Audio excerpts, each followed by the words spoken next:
Hello everyone, स्वागत है बेटा आप सबका हमारे इस नए लेक्चर में लिमिट्स के। और आज बेटा लिमिट्स का लास्ट लेक्चर होगा क्योंकि हमने बहुत सारे सवालों की अभी तक प्रैक्टिस कर ली है, पूरी की पूरी थ्योरी हमने कंप्लीट कर ली है। सो टेक्निकली बेटा आज लिमिट्स का आखिरी लेक्चर है और आज के लेक्चर में मैं आपको बहुत सारे सवाल करवाने वाला हूँ जो मुझे लगता है इम्पॉर्टेंट है। इसके बाद भी अगर बेटा मान लीजिए मेरे पास कुछ ऐसे सवाल मुझे लगे कि यार ये और इम्पॉर्टेंट हो सकते हैं और मुझे कराना चाहिए, तो जो प्रैक्टिस शीट्स मैं आपको शेयर करता हूँ आपके टेलीग्राम चैनल में, उसमें मैं आपको वो चीज़ करवा दूँगा। So without wasting any time बेटा हम स्टार्ट करते हैं अपने लेक्चर के साथ। और आज का लेक्चर ख़त्म होते ही फिर नेक्स्ट लेक्चर में बेटा हम मिलेंगे अपने नए चैप्टर दैट इज़ कंटिन्यूटी के साथ। तो चलिए मैं बेटा सवाल लिख देता हूँ। आज का जो फर्स्ट क्वेश्चन है अपने पास, पहला सवाल लिखा हुआ है आपके पास, if limit x approaches 0 1 minus cos of 1 minus cos x upon x की power 4 is equal to m by n। ये आपके पास दिया हुआ है where m and n are relatively prime, they are relatively prime। ये मुझे दिया हुआ है m and n are relatively prime positive integers, relatively prime positive integers। ठीक है, इसके बाद बेटा लिखा है then the sum of the digits of m square plus n square is, then the sum of digits of, ध्यान से देखिएगा, sum of digits of m square plus n square, sum of digits of m square plus n square is m square plus n square के digits का sum. देखिए पहला option बेटा आपको दिया हुआ है 10, फिर दूसरा ऑप्शन है 11, तीसरा ऑप्शन है 12 और चौथा ऑप्शन है 13। 10, 11, 12 एंड 13, ये बेटा हमारे पास चार ऑप्शंस दिए हैं। ध्यान से देखिएगा, लिखा है if limit x approaches 0 1 minus cos of 1 minus cos x by x की power 4, 1 minus cos of 1 minus cos x upon x की पावर 4, ये लिखा हुआ। लिमिट क्या लगाए? लिमिट लगाए when x approaches 0। जरा सोच के देखो, अगर x 0 की तरफ जाएगा, cos 0 1 की तरफ जाएगा, 1 minus 1, क्या ये अंदर वाला बेटा पूरा आर्गुमेंट, क्या इसको मैं m बोल सकता हूँ? तो जरा सोच के देखो, जब x 0 की तरफ जा रहा है, जब x 0 की तरफ जा रहा है तो cos 0 1 की तरफ जा रहा है, 1 minus 1 0 की तरफ जा रहा है, मतलब जब x 0 की तरफ जा रहा है तब ये m जो है ये 0 की तरफ जा रहा है। जब x 0 की तरफ जा रहा है बच्चों, तब ये अंदर वाला जो पूरा आर्गुमेंट है जिसको मैंने कैपिटल M बोला है, ये 0 की तरफ जा रहा है। तो याद करिए 1 माइनस cos m, तो इसके साथ तो m स्क्वायर होना चाहिए था नीचे, तो एक m स्क्वायर ऊपर भी मैंने मल्टीप्लाई कर दिया। 1 minus cos m by m square तो एक प्रोफाइल होती है, ये वाली तो एक बेटा प्रोफाइल होती है 1 minus cos m by m square. ये वाली प्रोफाइल का आंसर क्या आता है? हाफ आता है। When m approaches 0 1 minus cos m by m square is half। तो अब ये मेरे पास सवाल लिखा हुआ है limit x approaches 0 half into, अंदर क्या लिखा है? देखो यहाँ पर लिखा है 1 by x की पावर 4 और ऊपर लिखा है m स्क्वायर मतलब 1 minus cos x का होल स्क्वायर, ये लिखा हुआ है अब सवाल। क्या इसको हम ऐसा लिख सकते हैं क्या? Limit x approaches 0 half into, ध्यान से देखिएगा 1 माइनस cos x और x की पावर 4 है ना, अंदर x स्क्वायर ले जाते हैं और पूरे का पावर 2 कर देते हैं। देख लो वही लिखा हुआ है 1 माइनस cos x का होल स्क्वायर लिखा है और नीचे x की पावर 4 लिखा है, वही चीज। दोबारा से मुझे दिखाई दे रहा है ये 1 minus cos x by x square when x approaches 0, ये वाली प्रोफाइल तो हाफ की तरफ जाती है, मतलब कि ये बेटा लिखा क्या हुआ है मेरे पास? लिमिट x अप्रोचेस 0 1 by 2 और ये 1 by 2 का स्क्वायर मतलब 1 by 4। यार ये तो 1 by 8 लिखा, ये तो मेरे पास 1 by 8 लिखा है। क्या आंसर दिया था? देखो इसका लिमिट बेटा m by n होता है, तो m by n तो आपके पास आ गया, where m and n are relatively prime, ये भी दिख रहा है, पॉजिटिव इंटीजर्स है, ये भी सही है। Sum of the digits of m square plus n square, तो यार ये है आपके पास m by n, तो बेटा m square plus n square क्या आएगा? 1 स्क्वायर प्लस 8 का स्क्वायर मतलब 1 प्लस 64 मतलब कि 65 आएगा, m square plus n square. मुझे बोला जा रहा है sum of the digits of m square plus n square, इसके डिजिट्स का सम, तो इसके डिजिट्स का सम आएगा 6 + 5 दैट इज 11। 11 आएगा बेटा आंसर, बी ऑप्शन। देख लो ध्यान से, ठीक है, समझ में आना चाहिए बेटा, मेरे हिसाब से तो आपको समझ में आना चाहिए। बी ऑप्शन है बिल्कुल सही, 11 आएगा अपने पास आंसर। चलिए बोर्ड बेटा क्लियर करते हैं जल्दी से, फिर अगले सवाल की तरफ आगे बढ़ते हैं। ठीक है बेटा, देखिए अगला बेटा अपने पास सवाल लिखा हुआ है, नेक्स्ट क्वेश्चन हमको दिया है, द वैल्यू ऑफ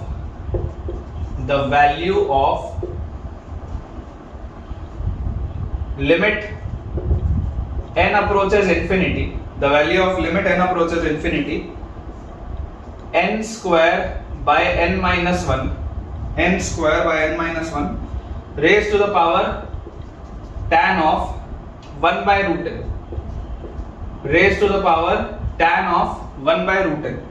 ठीक है, ये बेटा दिया हुआ, ऑप्शंस में आपको दे देता हूं। First option is 0, second option is 1, third option is E and fourth option is 1 by E। ये बेटा हमको सवाल दिया हुआ, ठीक है। सबसे पहले तो प्रोफाइल समझो, ये प्रोफाइल कौन सी है, अंदर n का पावर ऊपर ज्यादा है नीचे कम है, तो नीचे तो इन्फिनिटी लिखा हुआ है और 1 by infinity 0 की तरफ जाता है, tan 0 0 होता है। यार ये तो इन्फिनिटी बाय 0 का फॉर्म लिखा हुआ है, इन्फिनिटी बाय 0 का फॉर्म लिखा हुआ है। अप्रोच क्या होगा, मैं आपको बोलता हूं बेटा ऐसा करो, इस पूरे को L मान लो, आंसर आप L मान लो, लिमिट n approaches infinity, हमारे पास लिखा हुआ है n square by n minus 1 raised to the power tan of 1 by root n। आपने इस पूरे के आंसर को मान लिया L, log ले लो दोनों साइड, ln L क्या आएगा, ln L will be equal to, जैसे आप बेटा log लेंगे आपके पास आएगा, देखिए limit n approaches infinity, log जैसे आप लोगे तो ये घूम के बाहर आएगा, मतलब tan of 1 by root n multiplied by ln of, अंदर क्या लिखा होगा, n square by n minus, ये चीज आएगी मेरे पास, देख लीजिए। जैसे ही आप log लेंगे बेटा ये चीज आपके पास आ जाएगी।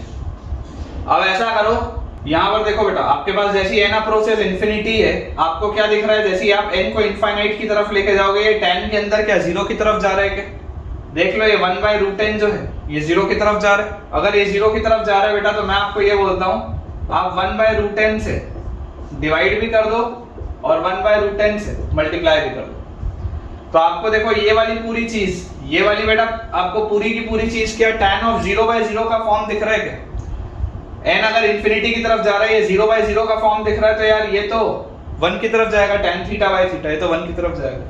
मतलब मेरे पास लिखा क्या हुआ है, ln L is equal to limit n approaches infinity, अंदर देखो क्या लिखा है, 1 by root n multiplied by ln of n square by n minus 1। इसको आप ऐसा लिख सकते हैं, limit n approaches infinity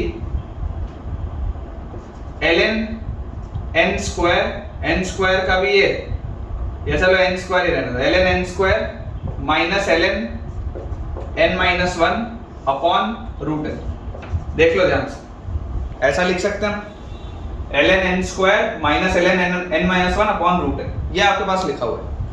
simple बेटा लॉपिटल लगा लो, लॉपिटल रूल लगा लो, देखो n अप्रोचेस इंफिनिटी आपको दिया हुआ है, न्यूमरेटर बाय डिनोमिनेटर का फॉर्म है, लॉपिटल अगर मैं लगाऊंगा तो मेरे पास क्या आ जाएगा, लिमिट n अप्रोचेस इंफिनिटी, इधर जो ln n लिखा है उसको फिलहाल वैसे ही रहने दो, ln n स्क्वायर का क्या आएगा, 1 by n स्क्वायर, फिर n स्क्वायर का 2n minus 1 by n minus 1 और अंदर n माइनस 1 का 1 और अपॉन रूट n, तो n की पावर 1 by 2 का, n की पावर 1 by 2 का क्या आ जाएगा, 1 by 2 n की पावर माइनस 1 by 2, मतलब ये आ जाएगा 1 by 2 रूट n। ठीक है, ये आ जाएगा हमारे पास। अभी भी n अप्रोचेस इंफिनिटी है, देखो यहां से ये n से ये एक n तो गया, एलसीएम अगर बेटा लेके लिखोगे क्या लिखा हुआ है, ये आपके पास लिखा हुआ है limit n approaches infinity 1 by n, sorry 1 नहीं है 2 by n minus 1 by n minus 1 upon 1 by 2 root n, ये आपके पास लिखा हुआ। इसको मैं थोड़ा सा अगर ठीक से लिखूं तो limit n approaches infinity 2 into n minus 1 minus n upon n into n minus 1 और डिवाइडेड बाय इसके डिवाइड में है 1/2 रूट n।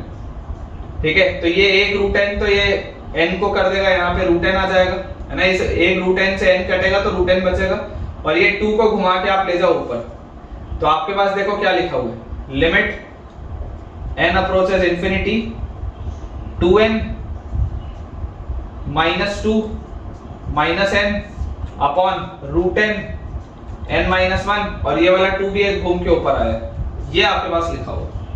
ठीक है, तो 2n माइनस n क्या आ जाएगा, n आ जाएगा, 2n minus n minus 2 upon root n into n minus 1, और बाहर एक 2 का फैक्टर भी है, लिमिट n अप्रोचेस इंफिनिटी।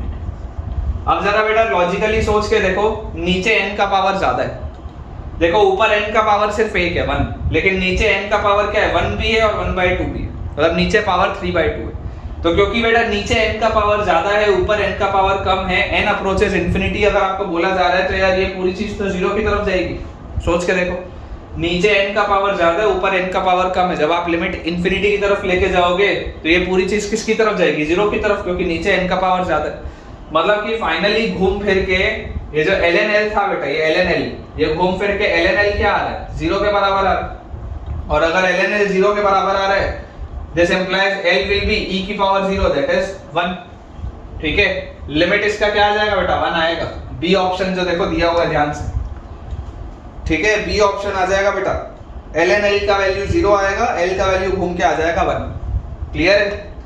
चलिए बोर्ड क्लियर करते हैं बेटा।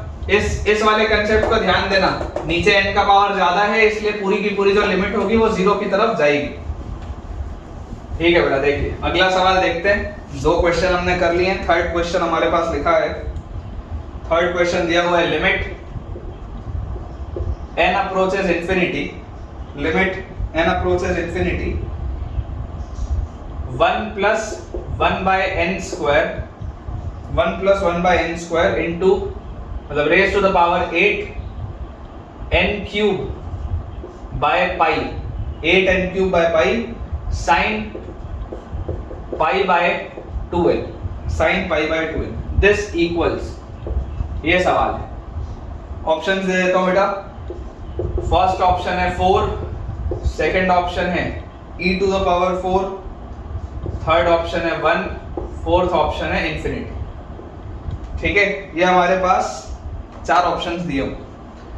देखेंगे ध्यान से, थोड़ा सा बेटा ध्यान से इसको देखिए, समझने की कोशिश करेंगे। सबसे पहले प्रोफाइल देखिए, प्रोफाइल कौन सी, n अगर इंफिनिटी की तरफ जाएगा ये पूरी चीज 0 की तरफ जाएगी, नीचे 1 लिखा हुआ है। n अगर इंफिनिटी की तरफ जाएगा ये पूरी चीज 0 की तरफ जाएगी, लेकिन ये इनफाइनाइट की तरफ जाएगा, ज्यादा पावर है, 1 की पावर इंफिनिटी का फॉर्म है।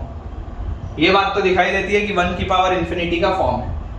अब अगर बेटा ये 1 की पावर इंफिनिटी का फॉर्म है, तो इसका आंसर क्या होता है, e raise to the power limit n approaches infinity, exponent क्या है, 8 n cube by pi sine pi by 2n, exponent into base minus 1, base minus 1 करोगे तो क्या आएगा, 1 बाय n स्क्वायर आएगा। जैसे ही इसमें से माइनस 1 करोगे 1 कट जाएगा, 1 बाय n स्क्वायर आएगा आपके पास।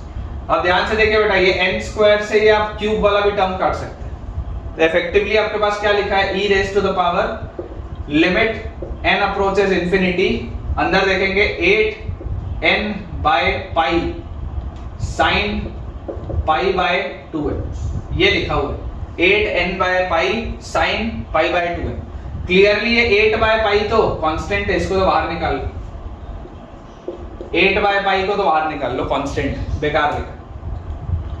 यहां पर देखो बेटा, n जब इंफिनिटी की तरफ जा रहा होगा, n इंफिनिटी की तरफ जा रहा होगा, तो ये वाली पूरी चीज किसकी तरफ जा रही है, 0 की तरफ जा रही है, कि अंदर वाली चीज। देखो n अगर इनफाइनाइट हो रहा होगा तो ये पूरा का पूरा आर्गुमेंट 0 की तरफ जा रहा है। साइन 0 बाय 0 वाली प्रोफाइल याद आनी चाहिए। मैं आपको बोलूंगा कि यार यहाँ पर पाई बाय 2n है, अगर मैं एक पाई बाय 2n से डिवाइड कर दूं और पाई बाय 2n से मैं मल्टीप्लाई भी कर दूं, तो मेरा काम बनना चाहिए। ये देखो, ये sign pi by 2n divided by pi by 2n, ये वाली प्रोफाइल क्या है, साइन 0 बाय 0 का फॉर्म है, तो यार ये तो 1 की तरफ जाएगा। मतलब मेरे पास फाइनली देखो, और यहां से भी आप देख सकते हैं ये वाला n और ये वाला n कैंसिल आउट होगा, तो मेरे पास लिखा क्या है, e raise to the power 8 by pi limit n approaches infinity और अंदर बेटा यहाँ पर देखो आपके पास अंदर लिखा हुआ है π/2, ये π/2 बस बचा, बाकी सब कट चुके हैं।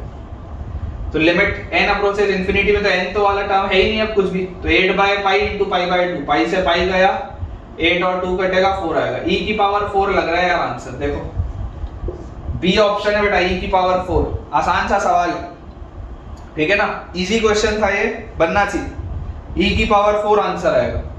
चलिए नेक्स्ट क्वेश्चन देखते हैं बेटा। नेक्स्ट क्वेश्चन थोड़ा सा इंटरेस्टिंग है, मजा आएगा तुमको, ठीक है। आज लास्ट लेक्चर है बेटा, तो आज हम बहुत सारे क्वेश्चंस करने वाले हैं। भले आज का लेक्चर थोड़ा सा लंबा बन जाए, लेकिन आज क्वेश्चंस बहुत सारे होंगे। जो भी चीजें मुझे लग रही है इंपॉर्टेंट, मैं सब आज करा दूंगा, ठीक है। देखिए फोर्थ क्वेश्चन बेटा हमको दिया हुआ है, अगला सवाल है, px is a polynomial, px is a polynomial such that हमको दिया हुआ है px plus p of 2x is equal to 5x square minus 18. px plus p of 2x is equal to 5x square minus 18.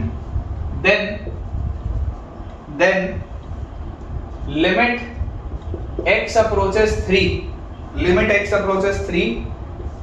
px divided by x minus 3 is equal to question mark. px divided by x minus 3 is equal to question mark. अब बेटा एक बात आपको जो समझनी है वो क्या है, अच्छा सवाल है, आप चाहें तो स्टार लगा सकते हैं, इंपॉर्टेंट आपको इसमें कंसेप्ट सीखने को मिलेगा। जो काम की बात है बेटा वो ये है कि क्योंकि px एक पॉलिनोमियल फंक्शन है, तो यहाँ पर px लिखा और px में आपने p of 2x को ऐड किया, यहाँ पर px लिखा है और px में आपने क्या ऐड किया, p of 2x को बेटा आपने ऐड किया। इसका मतलब क्या है, इसका मतलब ये है बेटा कि यार अगर राइट साइड वाला जो फंक्शन है, अगर राइट साइड वाला बेटा फंक्शन क्वाड्रेटिक दिया हुआ है, अगर राइट साइड वाला बेटा फंक्शन एक क्वाड्रेटिक दिया हुआ है, इसका मतलब 100% px भी एक क्वाड्रेटिक होगा, 100% बेटा px भी एक क्वाड्रेटिक होगा। और p of 2x भी जब आप करोगे, जब आप x की जगह 2x भी रखोगे तो कोई फर्क नहीं पड़ेगा बेटा, रहेगा ये भी क्वाड्रेटिक। और आप दो क्वाड्रेटिक को ऐड करोगे तभी आपके पास एक फाइनली क्वाड्रेटिक रिलेशन आएगा, अदरवाइज नहीं आ सकता। px एक पॉलिनोमियल दिया है, px को क्वाड्रेटिक होना पड़ेगा क्योंकि px में p of 2x ऐड हुआ और एक क्वाड्रेटिक बन रहा है, तो px एक क्वाड्रेटिक आएगा, ये बात श्योर है। आप px को अज्यूम कर लो, let us assume px to be ax square plus bx plus c, मान सकते हैं क्वाड्रेटिक है, जनरल क्वाड्रेटिक मैंने मान लिया। तो बेटा मेरे पास देखो क्या लिखा हुआ है, p of 2x क्या आ जाएगा, p of 2x will be a into 2x का square plus b into 2x plus c, तो ये आ जाएगा 4ax square plus 2bx plus c। जरा ऐड करो बेटा, px और p of 2x को आप ऐड करोगे तो ऐड करते ही ax स्क्वायर और 4ax square 5ax square, bx और 2bx प्लस 3bx, c और c प्लस 2c, ये आ रहा है px plus p of 2x। और ये किसके बराबर दिया हुआ था, ये दिया हुआ था बेटा 5x स्क्वायर माइनस 18 के बराबर। तो क्लियरली अगर मैं कंपेयर करूंगा तो मुझे दिखाई दे रहा है कि यार 5a का वैल्यू 5 के बराबर होना चाहिए, x स्क्वायर का कोफिशिएंट है तो a तो आ गया 1। कांस्टेंट देखो x वाला कोफिशिएंट क्या है 3b का वैल्यू यहाँ पर 0 के बराबर होना चाहिए क्योंकि x वाला तो टर्म है ही नहीं, तो b आ गया 0। और कांस्टेंट टर्म है बेटा 2c का वैल्यू माइनस 18 के बराबर होना चाहिए, तो c आ गया माइनस 9 के बराबर। तो ABC तो हमारे पास निकल आया। जैसे ABC बेटा निकला, this means px is ax square plus bx plus c। px क्या है, x स्क्वायर माइनस 9 है। तो अगर बेटा px आपके पास आ गया x स्क्वायर माइनस 9, तो जरा सोच के देखो, मजा ही आ गया यार, हमको तो मजा आ गया ना। देखो लिमिट x अप्रोचेस 3, px मतलब x square minus 9 upon x minus 3। तो यार इसको आप सॉल्व करोगे तो क्या आएगा, ये x square minus 9 is x minus 3 into x plus 3 और डिवाइड हो रहा है x माइनस 3 से, और लिमिट लगा हुआ है x अप्रोचेस 3 पर, ये वाला फैक्टर कैंसिल आउट हो गया, 3 की तरफ लेके जाओगे 3 प्लस 3 6 आएगा यार आंसर। देख लो ध्यान से, 6 आना चाहिए बेटा आंसर। ऑप्शन जिसके दिए हुए नहीं थे इंटीजर टाइप आप मान लो, 6 आएगा हमारे पास आंसर। ठीक है, फाइनल आंसर विल बी 6। आप एक बार ध्यान से बेटा नोट करिए, तब तक मैं इंक रिफिल कर लेता हूँ। मेरे हिसाब से तो अच्छा सवाल है यार, एक इम्पॉर्टेंट कंसेप्ट भी है इसमें जो बच्चों ने सीखा है, और अच्छा क्वेश्चन, ठीक है ना, सीखने वाला सवाल है। ऐसे ही सवालों से हमारा बेटा नॉलेज इंक्रीज होता है। चलिए बोर्ड क्लियर करते हैं बेटा, अगले सवाल की तरफ आगे बढ़ते हैं। चलिए देखिए, अगला सवाल बेटा हमारे पास लिखा हुआ है, नेक्स्ट क्वेश्चन है, if alpha is equal to limit x approaches 0 cos inverse fractional part of minus x square upon x square plus 2x plus 2 beta is equal to limit x approaches infinity tan inverse e to the power minus x square minus e to the power x upon twice of e to the power minus x square plus e की power x, ये हमको दिया हुआ। Then cos alpha plus tan beta equals cos alpha plus tan beta का क्या value होगा बेटा, ये सवाल है। पहला ऑप्शन हमारे पास है -½ दूसरा ऑप्शन है बेटा ½ तीसरा ऑप्शन है हमारे पास 1 और चौथा ऑप्शन है डज नॉट एग्जिस्ट। ठीक है, ये अपने पास 4 ऑप्शन दिए हूं। समझने की बेटा कोशिश करते हैं। आपको एक बात पता है कि फ्रैक्शनल पार्ट ऑफ h जो होता है वो h होता है, और फ्रैक्शनल पार्ट ऑफ -h जो होता है वो 1 - h होता है। ये बात हमको पता है। बेटा देखो, जब x 0 की तरफ जाएगा, आपके पास लिखा है फ्रैक्शनल पार्ट ऑफ -x²। ये फ्रैक्शनल पार्ट ऑफ -x² का क्या मतलब है? जब x 0 की तरफ जाएगा तो x² तो पॉजिटिव क्वांटिटी होगी, x² एक छोटी सी पॉजिटिव क्वांटिटी होगी, एकदम छोटी सी क्वांटिटी होगी, 0 के करीब होगी लेकिन पॉजिटिव होगी x², लेकिन उसमें एक माइनस साइन भी आ गया, उसके आगे एक माइनस साइन भी आ गया, तो अब ये छोटी सी एक नेगेटिव क्वांटिटी हो गई। जो x² पहले छोटी सी एक पॉजिटिव क्वांटिटी थी, माइनस लगने की वजह से अब ये छोटी सी एक नेगेटिव क्वांटिटी हो गई। तो इसको क्या मैं ऐसा लिख सकता हूं क्या, limit x approaches 0 cos inverse, जरा सोच के देखेंगे, फ्रैक्शनल पार्ट ऑफ -x² को क्या मैं 1 - x² लिख सकता हूं? सोच के देखो फ्रैक्शनल पार्ट ऑफ x क्या होता है बेटा, x माइनस ब्रैकेटेड x होता है। तो फ्रैक्शनल पार्ट ऑफ x² क्या होगा, x² माइनस ब्रैकेटेड x² होगा, और फ्रैक्शनल पार्ट ऑफ -x² क्या होगा, -x² minus bracketed of -x² होगा।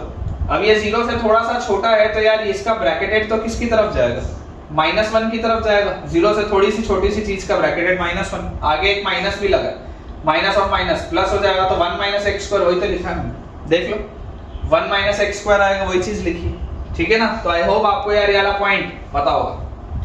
देखिए यहां से इसके बाद नीचे क्या लिखा हुआ है, x² प्लस 2x प्लस 2। तो यहां से बेटा आप देखिए, व्हेन x अप्रोचेस 0, क्या ये इंडिटरमिनेट फॉर्म है भी या नहीं? x अगर 0 की तरफ जाएगा तो cos इनवर्स 1 - 0 अपॉन 0 + 0 + 2। अरे इंडिटरमिनेट फॉर्म ही नहीं है बेटा। देखो तो आपके पास यहां से क्या आ गया, cos इनवर्स ½ आ गया, और cos इनवर्स ½ कौन से एंगल का बेटा, cos ½ होता है, ठीक है, तो 60 डिग्री का होता है, मतलब ये क्या आएगा π/3 cos 60 आप करोगे, cos 60 कितना होता है, ½ होता है। अब इसको सॉल्व करते हैं, यहां से x अप्रोचेस इंफिनिटी, और ये हमारे पास लिखा हुआ है। तो यार जरा सोच के देखो, ऐसे वाले सवालों में हमेशा आपको याद होता है, हम क्या करते हैं, e का पावर कॉमन निकालते हैं। तो हमारे पास क्या लिखा है, tan इनवर्स, इमेजिन करो अगर मैं e की पावर x बाहर निकालूं, e की पावर x अगर बाहर निकालूंगा तो न्यूमरेटर में आएगा e की पावर -x² और -x, और यहाँ पे आएगा -1, ऐसा आएगा। तभी तो ये e की पावर x अंदर जाएगा तो ऊपर माइनस एक्स स्क्वायर आएगा, x माइनस एक्स बैलेंस हो जाएगा तो ऊपर माइनस एक्स स्क्वायर बचेगा और फिर ये e की पावर x इधर आएगा तो माइनस e की पावर x आ जाएगा। डिनोमिनेटर में से भी बेटा अगर हम e की पावर x को बाहर निकाल लें तो हमारे पास बचेगा ट्वाइस ऑफ e की power minus x square minus x और प्लस 1। ये हमारे पास आ रहा है, देख लो e की पावर x मैंने बाहर निकाला है, ये हमारे पास बेटा चीज आ जा रही है।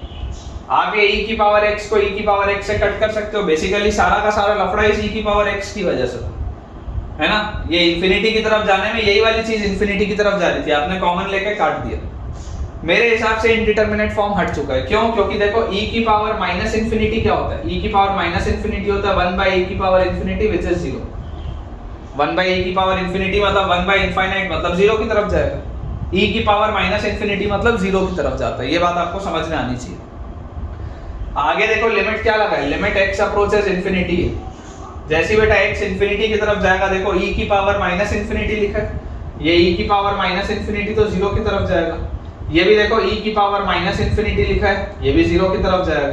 तो जैसे ही आप बेटा x को इंफिनिटी की तरफ लेके जाओगे, ये वाला पूरा सर्कल 0 की तरफ, ये वाला सर्कल 0 की तरफ, तो ये tan इनवर्स के अंदर क्या लिखा है? tan इनवर्स के अंदर यहाँ -1 लिखा है और नीचे +1 लिखा है, ये 2 × 0 तो 0 हो जाएगा। मतलब कि यार ये तो tan इनवर्स -1 लिखा हुआ, सिंपल। जैसे ही आपने x को इंफिनिटी की तरफ लेके गए, ये 0 की तरफ गया और फाइनली आपके पास लिखा हुआ है tan इनवर्स -1। tan इनवर्स -1 मतलब -π/4। tan इनवर्स की जो प्रोफाइल होती है बेटा वो कहां से कहां मूव करता है, उसका रेंज होता है -π/2 से π/2। तो tan इनवर्स -1 विल बी -π/4। तो बस अल्फा आ गया, बीटा आ गया, सॉल्व कर लो। cos अल्फा मतलब cos ऑफ π/3, ठीक है, अल्फा π/3 आया था, प्लस tan बीटा बीटा -π/4 आया तो tan ऑफ -π/4। जैसे सॉल्व करेंगे बेटा तो cos 60 डिग्री मतलब हाफ और tan 45 डिग्री बेटा माइनस है मतलब -1। यार ये तो -½ आ रहा answer, half -1 is -½ A option आता हुआ दिख रहा है, देख लीजिए -½ आएगा बेटा, ठीक है ना। समझ में आना चाहिए बेटा। अगर क्लियर हुआ होगा तो यार एक थम्स अप ड्रॉप करिएगा, ठीक है। अगर आपको बेटा एक चीज क्लियर हुई होगी, ये सॉल्यूशन अगर आपको अच्छे से क्लियर हुआ होगा तो जरूर एक थम्स अप ड्रॉप करिएगा ताकि मुझे पता चल जाए कि आपको ये चीज समझ में आ गई है। चलिए बोर्ड बेटा मैं क्लियर कर देता हूं, फिर नेक्स्ट क्वेश्चन अपना करते हैं, ठीक है बेटा। देखिए नेक्स्ट हमारे पास जो हमारा क्वेश्चन लिखा हुआ है, नेक्स्ट क्वेश्चन बेटा दिया है limit x approaches -infinity, limit x approaches -infinity, x की power 5 into cos of 1 by pi x square, x की power 5 into cos of 1 by pi x square plus x की power 6 into sin of 1 by pi x, x की power 6 into sin of 1 by pi x plus 7 और divide में बेटा हमारे पास लिखा हुआ है mod x की power 5 plus 6 mod x plus 7। ये बेटा आपके पास क्वेश्चन दिया हुआ है, x अप्रोचेस -infinity लिखा है। ऑप्शंस दे देता हूं। पहला ऑप्शन है बेटा हमारे पास π+1, सेकेंड ऑप्शन है माइनस ऑफ 1 + π, थर्ड ऑप्शन है minus of 1 + 1/π and fourth option है माइनस ऑफ 1 + 2/π। ये बेटा हमको दिए हुए 4 ऑप्शंस, ठीक है। देखिए अच्छा सवाल है बेटा, स्टार लगा लेंगे, it is a good question. थोड़ा सा बेटा इसको ध्यान से समझेंगे, इसको मैं थोड़ा सा दोबारा से बेटा लिखता हूं। क्या लिखा हुआ है, x की power 5 into cos of 1 by pi x square, ठीक है। फिर ये जो x की पावर 6 है इसको लिख लो x की पावर 5 into x, लिख सकते हैं, कोई दिक्कत तो है नहीं। क्यों लिख रहा हूं वही पता चलेगा। into sin of 1 by pi x plus 7 divided by, नीचे देखो x आपका किसकी तरफ जा रहा है, -infinity की तरफ, एक नेगेटिव नंबर की तरफ जा रहा है। x is approaching minus infinity मतलब एक नेगेटिव नंबर की तरह जा रहा है, तो मॉड x क्या होगा माइनस x, मतलब ये आ गया माइनस x की power 5 minus 6x plus 7। Mod का मतलब सिर्फ इतना ही था, क्योंकि x नेगेटिव साइड में जा रहा है तो मॉड x कैसे खुलेगा, माइनस x बन के खुलेगा, तो माइनस x की पावर 5 माइनस 6x प्लस 7। बेटा क्लियरली आपको दिखाई दे रहा है ऊपर और नीचे, क्योंकि आपका लिमिट जो है वो x किसकी तरफ जा रहा है, माइनस इंफिनिटी की तरफ। मैक्सिमम पावर से डिवाइड करते हैं, आपने ये चीज सीखी है, मैं आपको बोल देता हूं डिवाइड बाय x की पावर 5। अगर आप इसको x की पावर 5 से मान लो डिवाइड करते हो तो ये क्या होगा एक बार देखो, x की पावर 5 से बेटा जैसे आप डिवाइड करोगे, बाहर आपने x की पावर 5 निकाल लिया, अंदर आपके पास क्या आ गया cos of 1 by pi x square, ठीक है। यार डिवाइड मत करो, इसको कॉमन ले लो ना, इसको मत ले, कॉमन ले लो आप x की पावर 5, तो अंदर आ गया cos of 1 by pi x square plus x times sin of 1 by pi x, ठीक है, x की पावर 5 बाहर गया, प्लस 7 बाय x की पावर 5, और डिनोमिनेटर में से भी बेटा, डिनोमिनेटर में से भी आप x की पावर 5 बाहर निकालिए, अंदर क्या बचेगा माइनस 1 माइनस 6 बाय x की पावर 4, ठीक है, और उसके बाद प्लस 7 बाय x की पावर 5। ये आपके पास चीज आ गई, आप x की पावर 5 से x की पावर 5 को काट दीजिए, लिमिट है when x approaches minus infinity, ये आपके पास दिया हुआ। अब जरा बेटा सोचिए, थोड़ा सा अपना दिमाग लगाइए, जब x माइनस इंफिनिटी की तरफ जा रहा होगा तो ये वाली पूरी चीज cos of 1 by pi x square, तो ये 1 बाय पाई x स्क्वायर किसकी तरफ जा रहा होगा, जीरो की तरफ, क्योंकि x को अगर आप माइनस इंफिनिटी रखोगे तो उसका स्क्वायर आपने कर दिया, बहुत एक बड़ा टर्म आ गया नीचे, तो 1 बाय इंफिनिटी का प्रोफाइल जीरो की तरफ जाता है, cos 0, ये वाला जो पूरा फैक्टर है, ये वाली चीज तो 1 की तरफ जाते हुए दिखती है, ये वाली चीज 1 की तरफ जाती हुई दिखती है, इसमें कोई डाउट नहीं।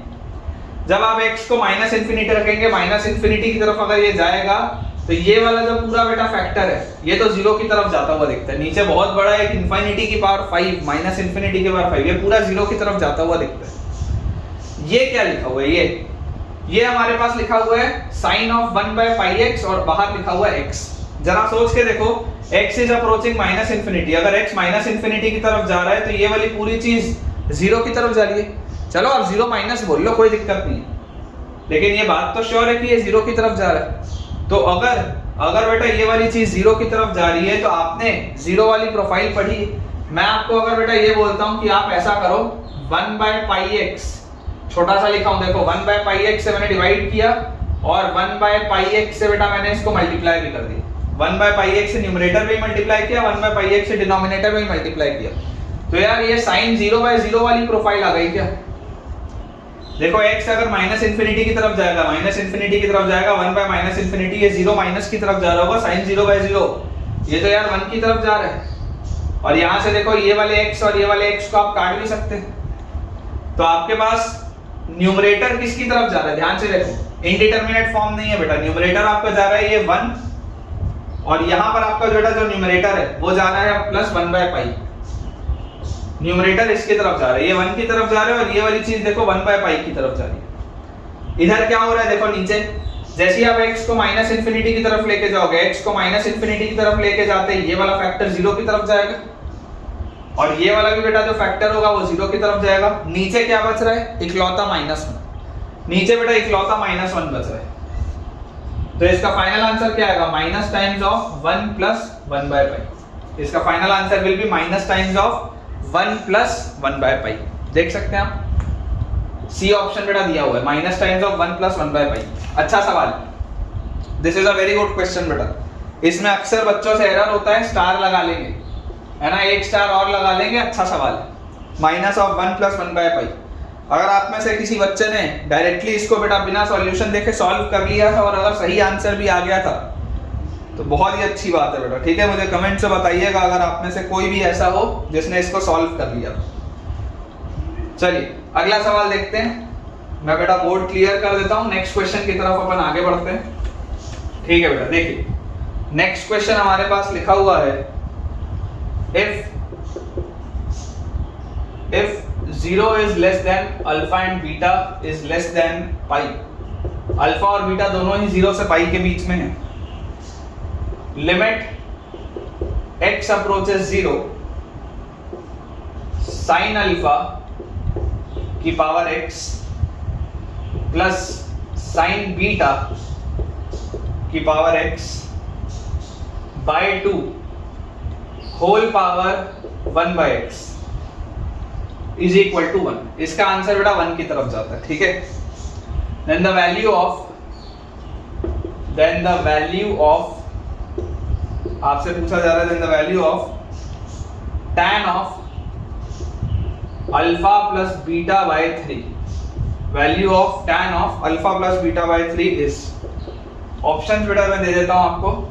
First option is 1/√3, second option is 1, third option is half, fourth option is √3।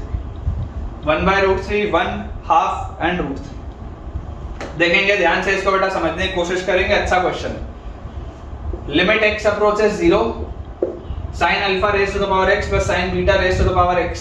x अगर 0 की तरफ जाएगा, एनीथिंग टू द पावर 0, 1 + 1 2/2, 1 की पावर 1/∞, 1/0 मतलब इंफिनिटी, 1 की पावर इंफिनिटी का प्रोफाइल।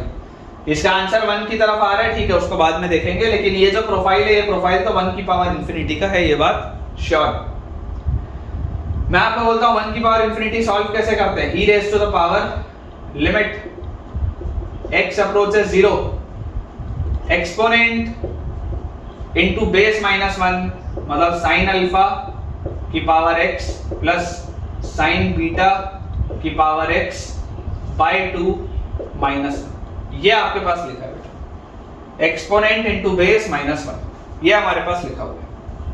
ये सब कुछ e के पावर में चल रहा है। तो फाइनली देखिए e के पावर में क्या लिखा हुआ है, लिमिट x अप्रोचेस 0, थोड़ा सा इसको ठीक से बेटा और लिखते हैं, sin अल्फा की power x plus sin beta की पावर x -2/2, ये लिखा हुआ है अपने पास, करेक्ट। इसको चलो थोड़ा और अच्छे से लिखते हैं, e की पावर, देखो ये जो 1/2 है, इसको बाहर निकालो, 1/2 बाहर निकालो, लिमिट x अप्रोचेस 0। अब जो मैं लिखूंगा बहुत ध्यान से देखना, ये -2 था, मैं एक -1 इसको दे देता हूं, एक -1 इसको दे देता हूं। कैसे लिख रहा हूं देखिएगा, sin अल्फा की power x -1 plus sin beta की पावर x -1। ये जो ओवरऑल बेटा 2 था, ओवरऑल उसको मैंने बाहर निकाल लिया, अब इस x को अंदर भेज रहा हूं, x को अंदर भेज रहा हूं, इस तरीके से मैंने लिखा है। देखो ध्यान से, बात वही है, पूरे के नीचे x ही लिखा हुआ है, ये x जो था ये पूरे के नीचे ही लिखा है, वैसी है, लेकिन मैंने थोड़ा सा इसको सजा के लिखा, a की पावर x -1/x, a की पावर x -1/x। याद करो profile, limit x approaches 0 a to the power x -1/x, this is ln a, profile है, ये प्रोफाइल है। e की पावर x -1/x 1 होता था, a की पावर x -1/a माइनस मतलब a की पावर x -1/x, ये ln a होता है बेटा, पता होना चाहिए आपको। व्हेन x अप्रोचेस 0, मतलब ये क्या लिखा हुआ है, ये लिखा हुआ है बेटा हमारे पास e raise to the power half, और ये लिमिट x अप्रोचेस 0 a की power x -1/x, this is ln a, मतलब ln sin alpha plus ln sin beta, ln sin alpha plus ln sin beta. a की power x -1/x is ln a plus a की power x -1/x is ln a, तो ln sin alpha plus ln sin beta. ये इसको आप लिख लेंगे e की power half ln sin alpha plus sin beta will be ln sin alpha into sin beta, ये आपके पास लिखा हुआ है। और ये हाफ भी घूम के ऊपर चले जाएगा, e और ln बैलेंस हो जाएगा, तो ये पूरा लिखा हुआ है √sin alpha into sin beta. Basically हमारे हिसाब से इस सवाल की लिमिट ये आती है। इसको अगर आप बेटा सॉल्व करते तो हमारे हिसाब से इस सवाल की लिमिट क्या आती, √sin alpha into sin beta. लेकिन मुझे आंसर क्या दिया हुआ है, मुझे आंसर दिया हुआ है 1, मतलब कि sin alpha into sin beta की वैल्यू 1 है। अब यार sin alpha into sin beta 1 कैसे कब हो सकता है? ये 1 भाई तभी हो सकता है जब sin अल्फा भी 1 हो और sin बीटा भी 1 हो, दोनों 1 होगा तभी तो पॉसिबल है, अदरवाइज तो पॉसिबल ही नहीं है। sin अल्फा भी 1 हो, sin बीटा भी 1 हो, क्योंकि आपको देखो 0 से पाई के बीच में बोला जा रहा है, पॉजिटिव आर्गुमेंट है, साइन पॉजिटिव होता है, तो साइन अल्फा और साइन बीटा दोनों ही 1 होना पड़ेगा। अगर बेटा ये दोनों ही 1 होना पड़ेगा मतलब अल्फा बीटा दोनों ही पाई बाय 2 होगा, साइन पाई बाय 2 1 होता है। तो जैसे ही अल्फा और बीटा बेटा दोनों इक्वल आ गया पाई बाय 2 के बराबर, तो फाइनली पूछा क्या गया है tan of alpha which is pi by 2 plus beta pi by 2 upon 3। तो यार ये पाई बाय 2 और पाई बाय 2 तो क्या होता है pi bye 3 tan pi by 3 tan 60 degree tan 60 degree is √3। अपने हिसाब से बेटा इसका आंसर डी ऑप्शन है। काफी अच्छा सवाल है ना, बहुत अच्छा सवाल है बेटा। बढ़िया बढ़िया मैं आपके लिए सवाल लेके आ रहा हूं ताकि आपकी प्रैक्टिस और अच्छे से हो पाए, ठीक है। तो चलिए बोर्ड बेटा क्लियर करते हैं, √3 अपना आंसर है। अगले सवाल की तरफ आगे बढ़ते हैं। चलिए अगला सवाल देखते हैं बेटा। नेक्स्ट क्वेश्चन हमारे पास लिखा हुआ है, आसान सा सवाल है। Limit x approaches infinity, limit x approaches infinity pi by 2 minus tan inverse x upon pi by 2 minus tan inverse x upon ln of 1 plus 1 by x। ये सवाल दिस इक्वल्स, एकदम इजी सा क्वेश्चन है बेटा, है ना, आसान सा सवाल। ऑप्शंस दे देता हूं। First option is 1, second option is 2, third is 3 and fourth option is 4। 1 2 3 4 चार ऑप्शंस दिए, आसान सा सवाल। सबसे पहले बेटा इस बात को समझिए कि पाई by 2 minus tan inverse x क्या होता है। Pi by 2 minus tan inverse x तो cot इनवर्स x होता है, ये तो मैं पढ़ के आया हूं। अपॉन लिखा हुआ है ln of 1 plus 1 by x। Limit है x अप्रोचेस इंफिनिटी।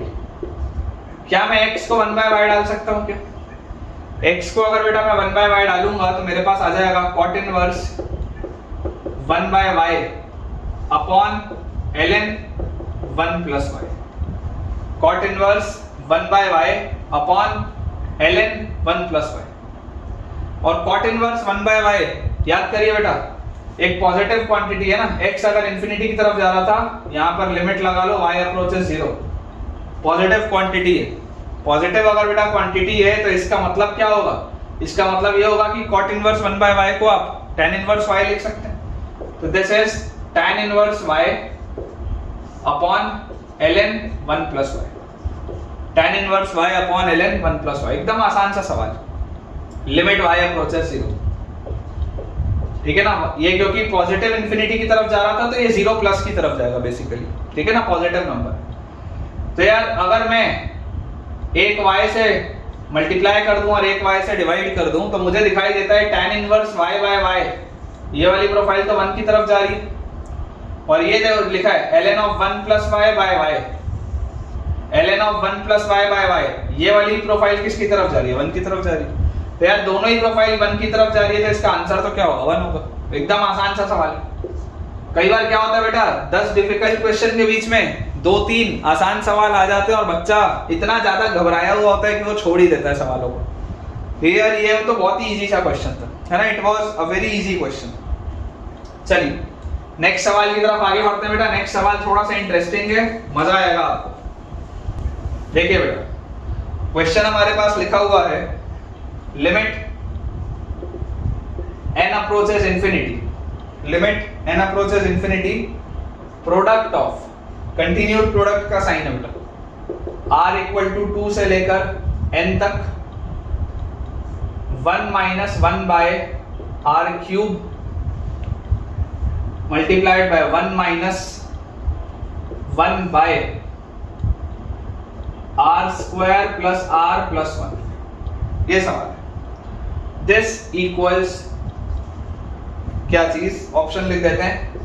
पहला ऑप्शन है बेटा 2, दूसरा ऑप्शन है हमारे पास 2/3, तीसरा ऑप्शन है बेटा हाफ, और चौथा ऑप्शन है बेटा 3/2। ये चार ऑप्शन आपको दिए होंगे, ठीक है।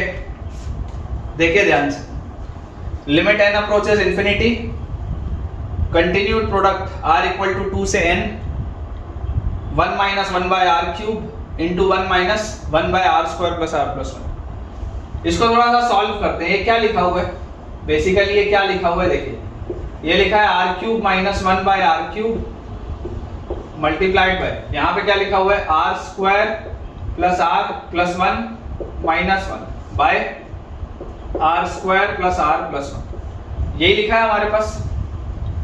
ए क्यूब माइनस बी क्यूब क्या होता है बेटा? A minus b into a square plus a b plus b square upon r cube into, यहां पर देखो 1 और माइनस 1 गया, r common, r plus 1 upon नीचे r square plus r plus 1। यार ये तो कट गया, r square plus r plus 1 तो कट गया, और ये आर इस क्यूब को काट के आर स्क्वायर बना देगा।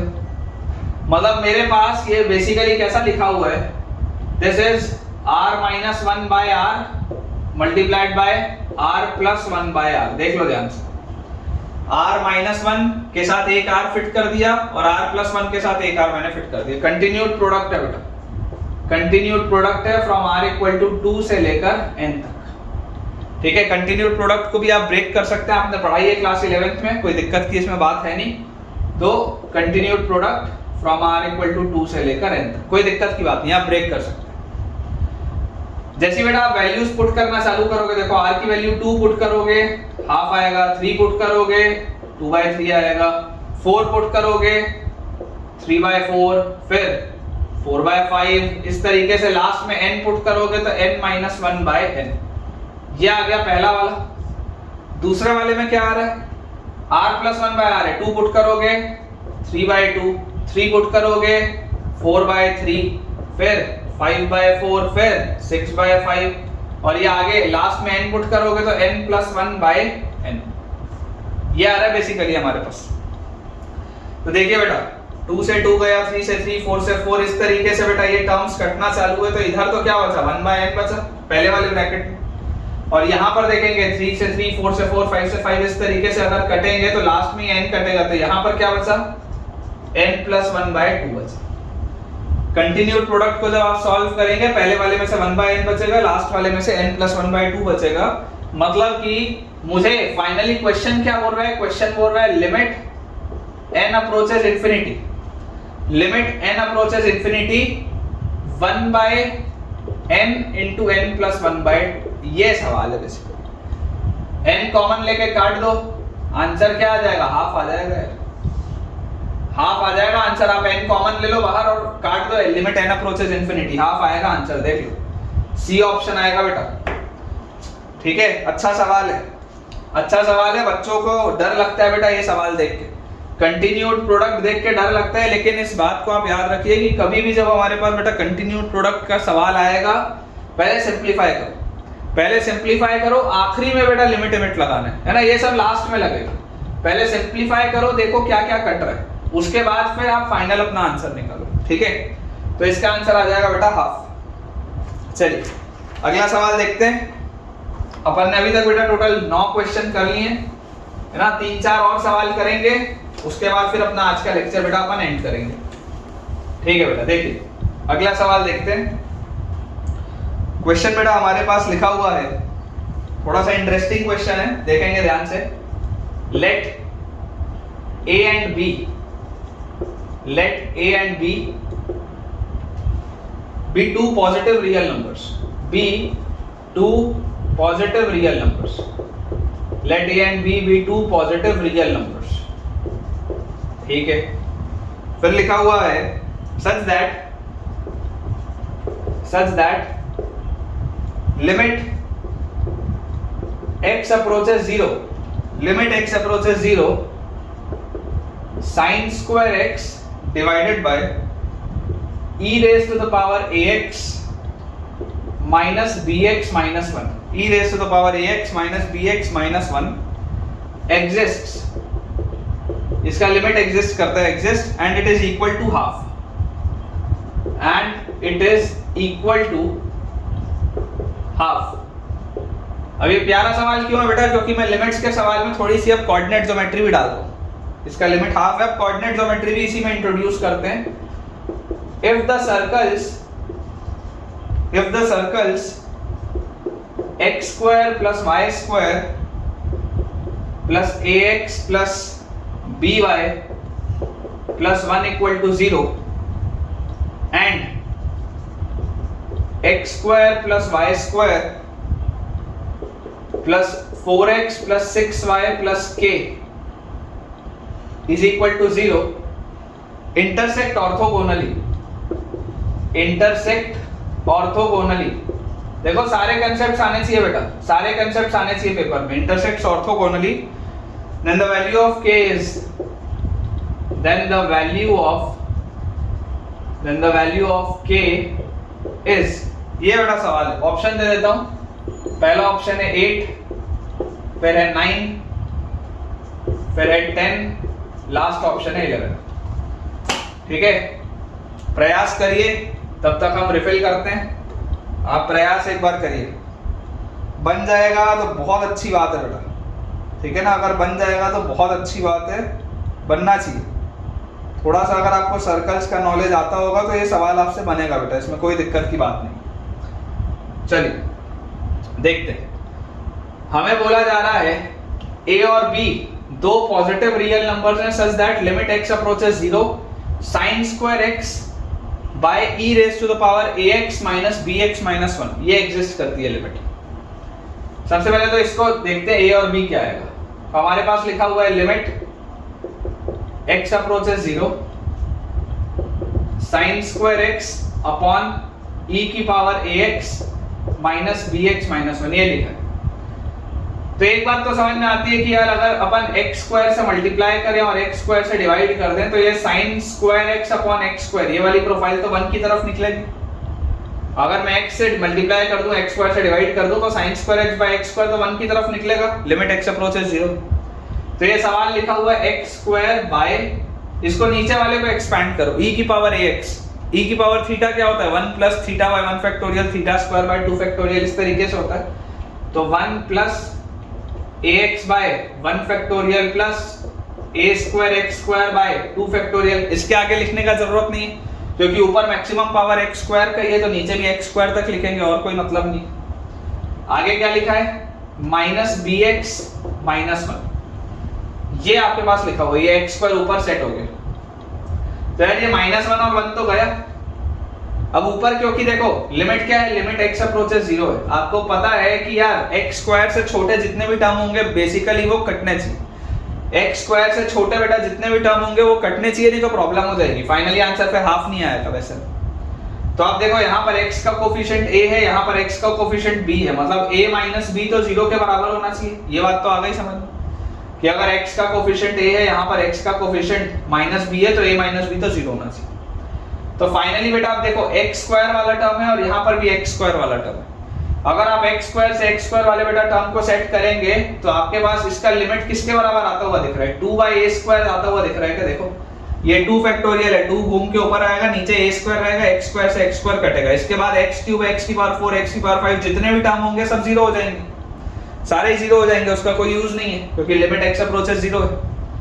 तो इसका लिमिट मेरे हिसाब से आता हुआ क्या दिख रहा है 2 बाय a स्क्वायर। मैंने x वाले टर्म को कैंसिल आउट कर दिया, x स्क्वायर से x स्क्वायर काटा, 2 बाय a स्क्वायर मेरा लिमिट आता हुआ दिखता है। लेकिन लिमिट दिया क्या, लिमिट दिया है हाफ, लिमिट दिया है हाफ। तो यार यहां से a स्क्वायर का वैल्यू आ गया 4।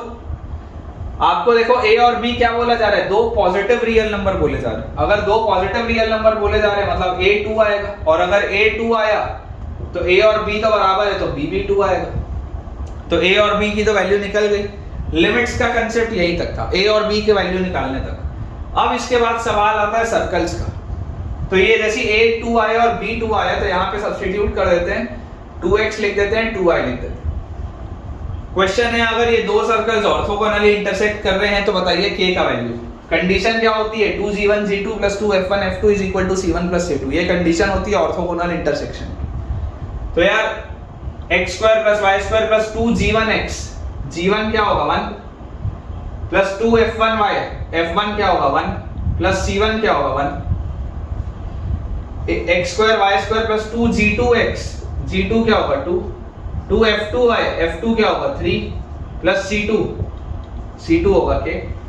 तो रिलेशन क्या होता है 2g1 g2, 2g1 g2 plus 2f1 f2, 2f1 f2 = c1 + c2, ये रिलेशन होता है।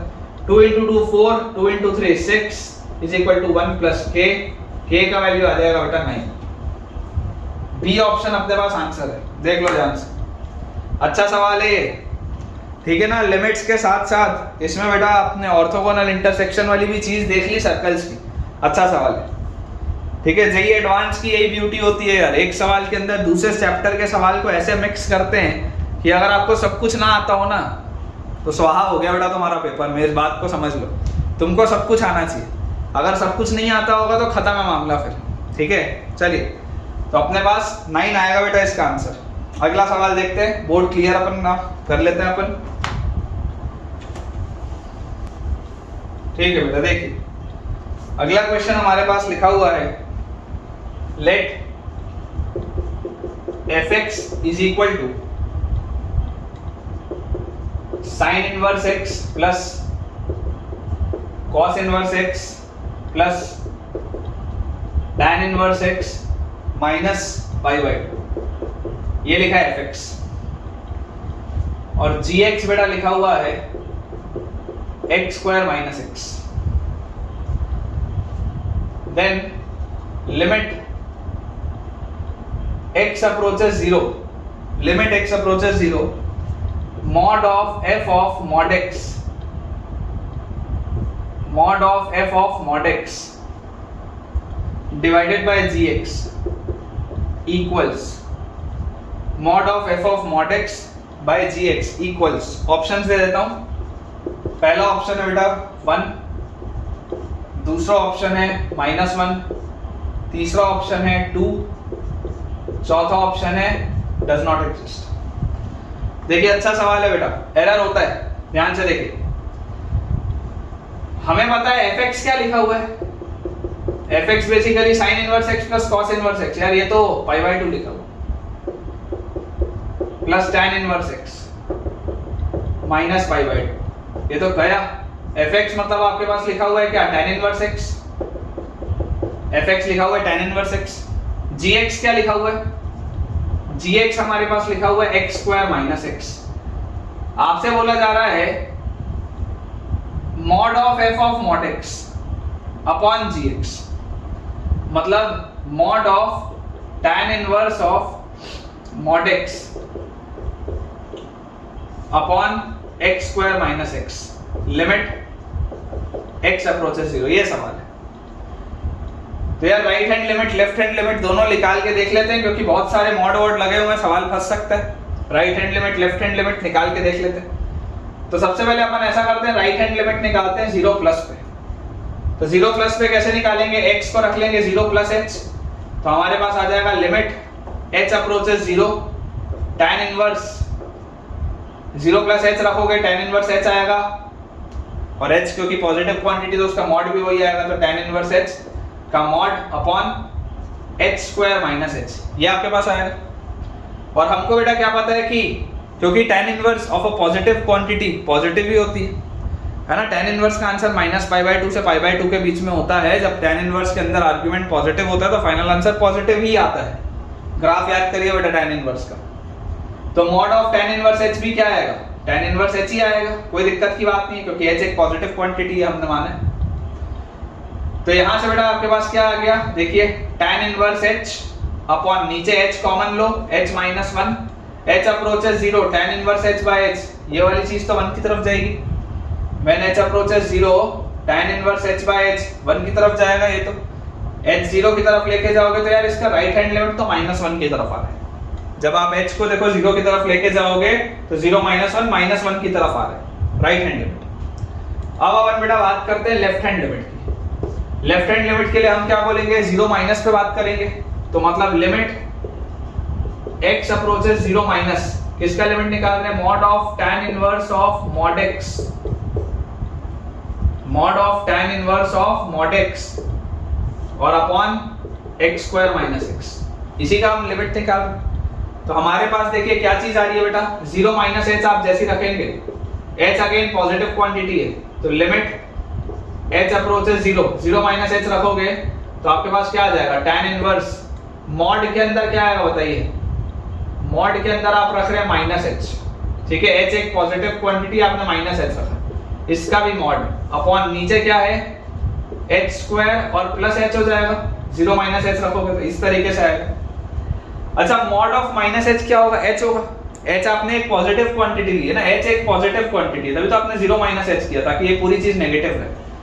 तो मॉड ऑफ माइनस एच क्या आएगा, एच आएगा, है ना। मॉड ऑफ माइनस एच तो एच आएगा, तो ये आ गया mod of tan inverse H upon H square plus H. अब जरा सोच के देखो, एच अगर एक पॉजिटिव क्वांटिटी थी तो mod of tan inverse H क्या आएगा, tan इनवर्स एच ही आएगा।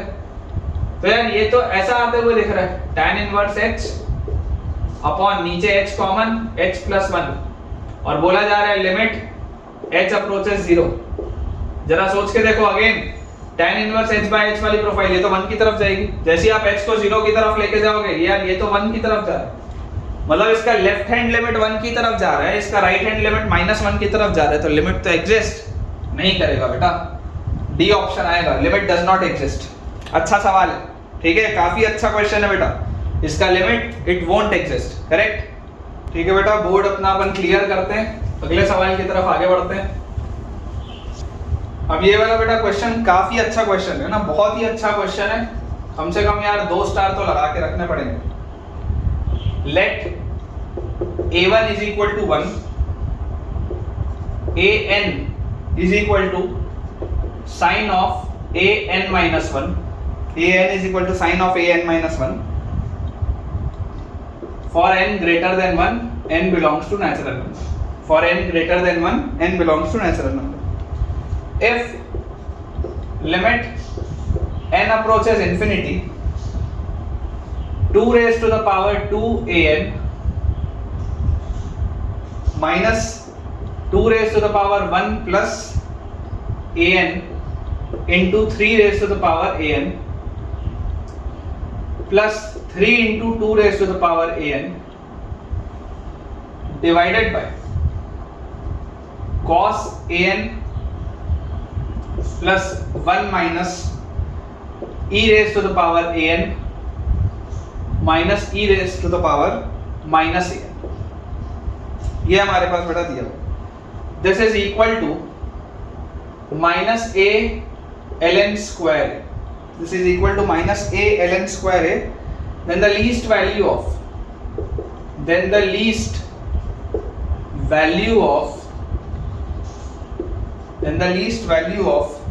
3a is, ऑप्शन बेटा दे देता हूं। फर्स्ट ऑप्शन इज 1, फिर 2, फिर 3 एंड फिर 4। काफी अच्छा क्वेश्चन है, इसमें एरर होने के चांस बहुत ज्यादा हैं और अक्सर बेटा बच्चों को यही नहीं समझ में आता कि इस सवाल को स्टार्ट कहां से करें, देख के समझ ही नहीं आता ये क्या लिख दिया है। देखो ये क्या लिखा है, ध्यान से समझो। a1 का बेटा वैल्यू आपको 1 दिया हुआ है, a2 क्या होगा सोच के देखो, a2 will be sine of a2 2 minus 1, sine of a1 मतलब साइन 1। अच्छा a3 क्या होगा, a3 will be sine of 3 minus 1, sine of a2, और साइन ऑफ a2 मतलब साइन ऑफ a2 क्या था, साइन 1 था, तो साइन ऑफ साइन 1। अच्छा a4 क्या होगा, a4 will be sine of a3 मतलब साइन ऑफ साइन 1। समझ रहे हो क्या हो रहा है? A2 था, एक बार साइन लगा, A3 था, 2 बार साइन लगा, A4 था, 3 बार साइन लगा। ये बेटा टर्म उतना ही छोटा होता जा रहा है। आपके पास अगर टाइम हो ना तो कैलकुलेटर में एक बार करके देखना, ये जो टर्म्स हैं, साइन 1 अपने आप में बहुत छोटा एक क्वांटिटी है, 1 जो है ये रेडियन है ना, अंदाजे से 57 डिग्री के आसपास, तो ये ऑलरेडी एक छोटी सी क्वांटिटी है, साइन ऑफ 57 डिग्री। ठीक है, साइन ऑफ 57 डिग्री देखिए कितना होता है, अगर आप देखेंगे इस तरीके का, ये साइन का ग्राफ है, तो 57 डिग्री पर 60 डिग्री पर ये √3/2 होता है, मतलब कि 0 पॉइंट कितना आएगा, 1.7/2 करेंगे तो 0.8 के आसपास आएगा ये कुछ, साइन 1 0.8 के मान लो आसपास कुछ आता है। तो अब आप क्या कर रहे हो, देखो पहले आपने 1 पे निकाला तो 1 पे आपका आया कितना, ये मान लो अंदाजे से 0.8 के आसपास आया। अब आप साइन किसका निकाल रहे हो, अब आप साइन निकाल रहे हो 0.8 का, तो ये और छोटा आएगा, क्योंकि ये देखो ये इंक्रीजिंग फंक्शन था, तो आप जितना छोटा वैल्यू लेते जाओगे साइन उतना छोटा वैल्यू देता जाएगा, आप जितना अंदर छोटा आर्गुमेंट लेते जाओगे उतना छोटा आर्गुमेंट मिलेगा। तो ये 0.8 का साइन 0.8 का और छोटा मिलेगा आंसर, फिर उतने छोटे आंसर का आप साइन लोगे तो और छोटा आंसर मिलेगा। मतलब आप ये समझिए कि आप जैसे जैसे आगे जाते जा रहे हैं ये टर्म बेटा बहुत छोटा होता जा रहा है। और अंदाजे से आप समझ के चलिए बेटा, जब आप ए एन निकालेंगे ना, where n tends to infinity, जब आप ए एन निकालेंगे होगा पॉजिटिव ही, लेकिन ये जीरो की तरफ होगा। आप ए एन निकालेंगे ना, मतलब sine of sine of sine of sine of sine of sine of sine of sine 1, इस तरीके का आप जब निकालेंगे ना, बहुत ही छोटी क्वांटिटी आएगी, मतलब 0 पॉइंट कई सारे जीरो होंगे, उसके बाद कुछ होगा। It will be a very smaller quantity, होगा पॉजिटिव क्वांटिटी ही, लेकिन बहुत छोटा होगा। ठीक है, ये बात समझ में आनी चाहिए। व्हेन एन अप्रोचेस इंफिनिटी, तो ए एन किसकी तरफ जाएगा? 0 की तरफ, तभी तो इंडिटरमिनेट फॉर्म भी बनेगा। देखो n अगर इंफिनिटी की तरफ जाएगा तो a n 0 की तरफ जाएगा, 2 की पावर 0 ये 1 की तरफ जा रहा है, फिर 3 की पावर 0 ये 1 की तरफ जा रहा है, फिर 3 की पावर 0 ये 1 की तरफ जा रहा है, 2 की पावर यहाँ पर ये 0 की तरफ जा रहा है, तो 1 और 1 2 की तरफ जा रहा है। ठीक है, नीचे आप देखो ये 0 की तरफ जा रहा था, तो ये 1 1 और -2, ऊपर 0 आ गया। नीचे देखो ये 0 की तरफ जा रहा है, cos 0 1 1 2 -1 -1। तो ये पूरी चीज 0/0 का प्रोफाइल है। ये 0/0 का प्रोफाइल क्यों बन रहा है? क्योंकि an जो होगा बेटा वो 0 की तरफ जा रहा होगा। ये इंपॉर्टेंट चीज है जो समझ में आनी चाहिए। ठीक है, इसको बेटा थोड़ा सा अपन क्लियर कर लेते हैं, ताकि अपन सवाल एक्चुअल जो क्वेश्चन है वो सॉल्व कर पाए। सबसे पहले हमको जो चीज समझ में आनी चाहिए थी वो बेटा मैंने आपके लिए लिखा दी है कि as n approaches infinity this implies an approaches 0। ये इसका मतलब है, क्योंकि साइन ऑफ उस तरीके से आता जाएगा। न्यूमरेटर ध्यान से देखो बेटा, न्यूमरेटर ध्यान से अगर आप देखेंगे ना, तो आपको ये दिखाई दे रहा है कि यार ये तो 2 की पावर an माइनस 3 की पावर an का होल स्क्वायर लिखा है। देखो ध्यान से, a minus b whole square क्या होता है? a square minus 2ab minus 2ab plus b square, a minus b का होल स्क्वायर लिखा है ऊपर। नीचे क्या लिखा है? नीचे जो चीज लिखी है बेटा वो थोड़ी सी अलग सी चीज, थोड़ी सी उटपटांग सी चीज है ना। डायरेक्टली एक बार में देखने में तो यार समझ में नहीं आता कि नीचे क्या लिखा हुआ। फिर भी अपन कोशिश करते हैं इसको समझने की। मान लीजिए मैं इसको देखो ऐसा लिखता हूं। ये जो है देखो ध्यान से, ये an जो है, ये an किसकी तरफ जा रहा है? ये 0 की तरफ जा रहा है। ये an 0 की तरफ जा रहा है, तो ये cos 0 किसकी तरफ जाएगा? 1 की तरफ जाएगा। आप ऐसा करो, आप बेटा इसको ऐसा लिख लो। देखो अगर मैं इसमें लिख लूं cos an का एक्सपेंशन, cos x का एक्सपेंशन क्या होता था? 1 plus x square by 2 factorial, x square by 2 factorial, फिर sorry 1 minus x square by 2 factorial plus x की पावर 4 बाय 4 फैक्टोरियल, x की पावर 4 बाय 4 फैक्टोरियल। सोच के देखो, an अपने आप में बहुत छोटी क्वांटिटी है, उसका पावर 2 उसका पावर 4 बहुत ही छोटा होगा, तो इसके आगे लिखने का कोई मतलब नहीं है। एक्सपैंड अगर करते हैं तो cos an का क्या होता है? 1 minus x square by 2 factorial plus x की पावर 4 बाय 4 फैक्टोरियल। an अपने आप में बहुत छोटा है। an बेटा अपने आप में अगर बहुत छोटा है तो उसका पावर 2 उसका पावर 4 और भी छोटा होगा, तो लिखने का इसके आगे कोई मतलब नहीं। प्लस 1 और उसके बाद देखो क्या लिखा हुआ है? माइनस e की पावर an का क्या एक्सपेंशन होता है? e की पावर x का, e की पावर x का एक्सपेंशन होता है बेटा 1 plus x by 1 factorial plus x square by 2 factorial plus, क्योंकि यहाँ पावर 4 तक लिखा हूं तो इसको भी पावर 4 तक लिख लेते हैं, x cube by 3 factorial plus x की पावर 4 बाय 4 फैक्टोरियल। इस तरीके का होगा एक्सपेंशन नीचे। और इसके बाद क्या लिखा हुआ है? माइनस e की पावर माइनस a, मतलब जहां जहां पर an है वहां पर आप माइनस an रख दो, तो आपके पास क्या आ जाएगा? 1 minus an by 1 factorial plus an square by 2 factorial minus an cube by 3 factorial plus an की पावर 4 बाय 4 फैक्टोरियल। इस तरीके का नीचे लिखा हुआ है। ओवरऑल बेटा देखो क्या हो रहा है, ये 1 और ये 1 2 और ये -1 और ये -1 -2, ये तो कैंसिल आउट हो गए। ठीक, और क्या लिखा हुआ है? अच्छा अगर मैं an वाला टर्म देखूं, an बाय 1 फैक्टोरियल, तो यहां पर देखो an बाय 1 फैक्टोरियल है विद माइनस साइन, और यहां पर an by 1 factorial with plus sign. यार ये दोनों भी कैंसिल आउट होंगे।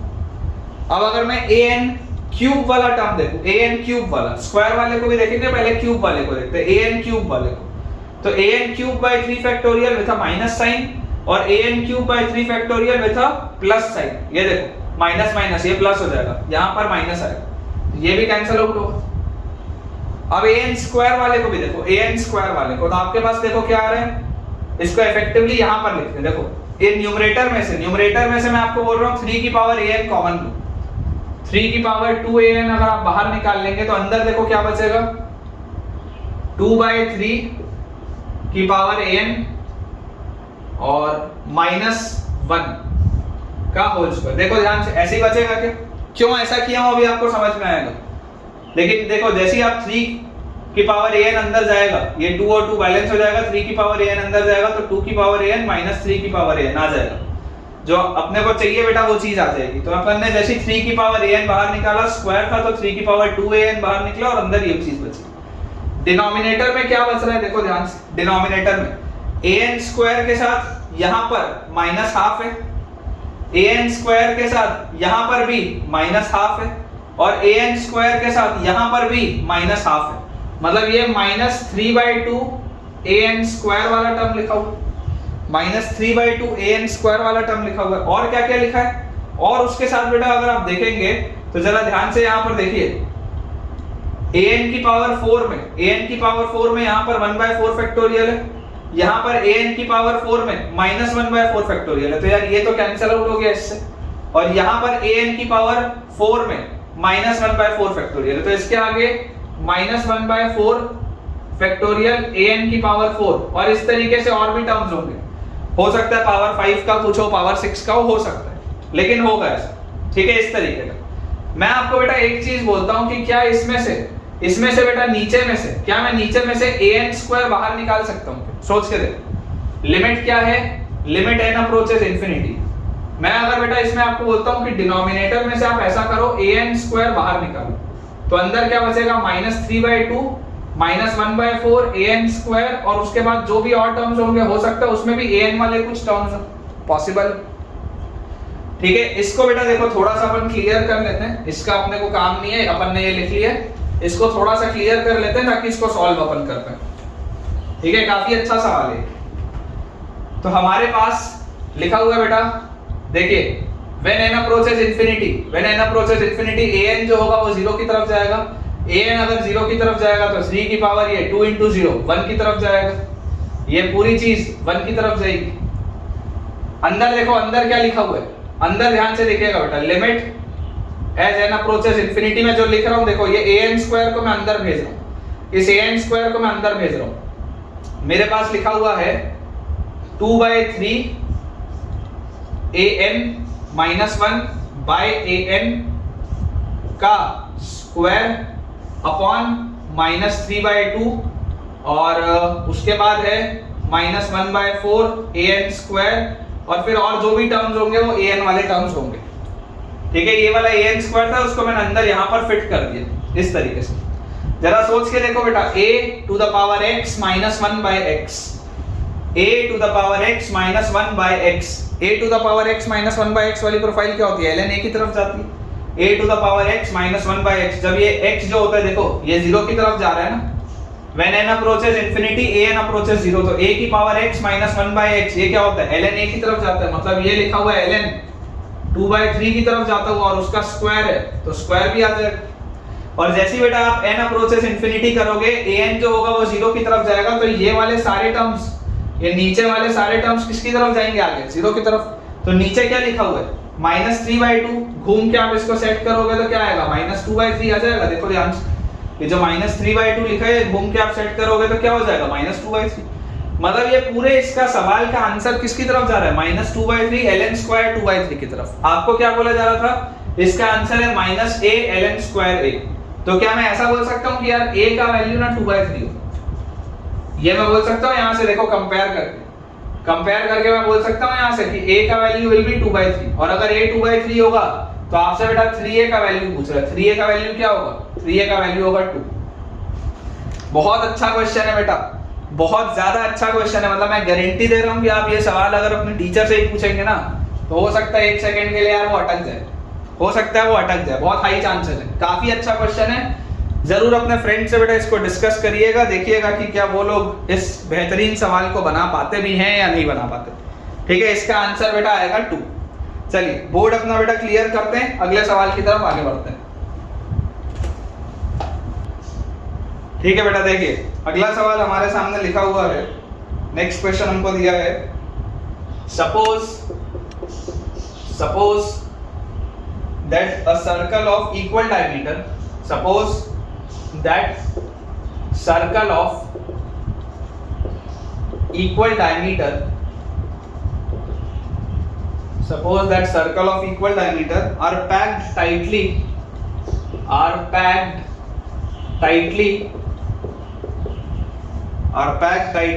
in n rows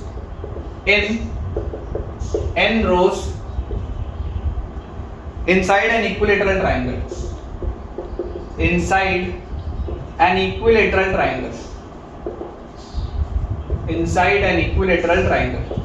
ठीक है।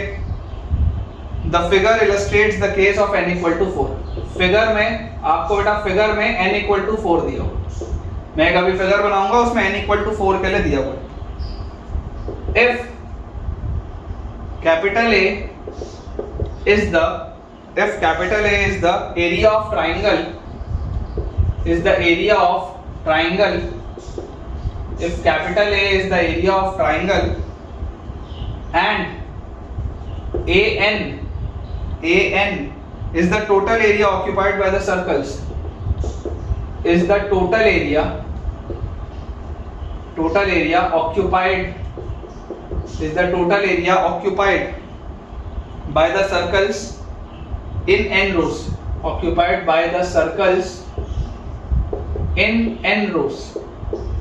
total area occupied by the circles in n rows, then सवाल ये है कि limit n approaches infinity an by n क्या होगा? Limit n approaches infinity limit n approaches infinity an by a क्या होगा, ये हमको निकालना है। ऑप्शन दे देता हूं बेटा। First option is pi by root 3,